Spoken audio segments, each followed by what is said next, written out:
ਆ ਭੱਜ ਕੇ ਲੈ ਖੇਤਾਂ ਦੇ ਵਿੱਚ, ਕਹਿੰਦਾ ਹੁਣ ਅਸੀਂ ਅਮਰੂਦ ਲੱਭਾਂਗੇ।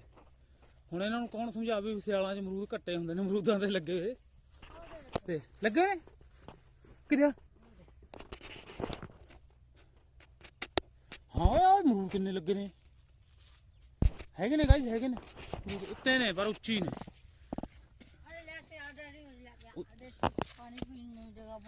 ਆ ਦੇਖ ਗਾਇਸ ਕੀ ਚੀਜ਼ ਆ, ਆਹ ਦੇਖ ਕਿੰਨਾ ਵਧੀਆ ਇਹਦੇ ਚ ਪਾਣੀ ਖੜਾ, ਚਿੜੀਆਂ ਚੁੜੀਆਂ ਦੇ ਪਾਣੀ ਪੀਣ ਨੂੰ ਵਧੀਆ ਵਾ ਹਨਾ। ਏਦਾਂ ਦਾ ਵੀ ਹੁੰਦਾ ਕੁਦਰਤੀ ਮਾਹੌਲ ਆ ਇਹ ਨਜ਼ਾਰੇ ਨੇ ਨਜ਼ਾਰੇ ਪਿੰਡਾਂ ਕੇ। ਹਾਂਜੀ ਅਸ਼ਮੀਤ ਸਿੰਘ ਜੀ ਕੁਝ ਕਹਿਣਾ ਚਾਹੁੰਦੇ ਹੋ? ਕਹਿਣਾ ਨਹੀਂ। ਇਹ ਮਾਰ ਕੇ ਅਸ਼ਮੀਤ ਬਾਂਦਰ ਟਪੂਸੀ ਕਹਿੰਦਾ ਮੈਂ ਤਾਂ ਚੜੂੰਗਾ ਅਮਰੂਦ ਤੇ, ਮੈਂ ਖਾਊਂਗਾ ਨਾ ਅਮਰੂਦ ਤੋੜ ਕੇ। ਇੱਧਰ ਜੋਤ ਨੇ ਵੀ ਟਾਂਗਾ ਚੱਕ ਲਿਆ, ਇਹ ਵੀ ਚੱਕ ਲਿਆ ਨਾ ਟਾਂਗਾ, ਕਹਿੰਦਾ ਮੈਂ ਤੋੜੂ ਅਮਰੂਦ। ਕਹਾਂ ਵੇ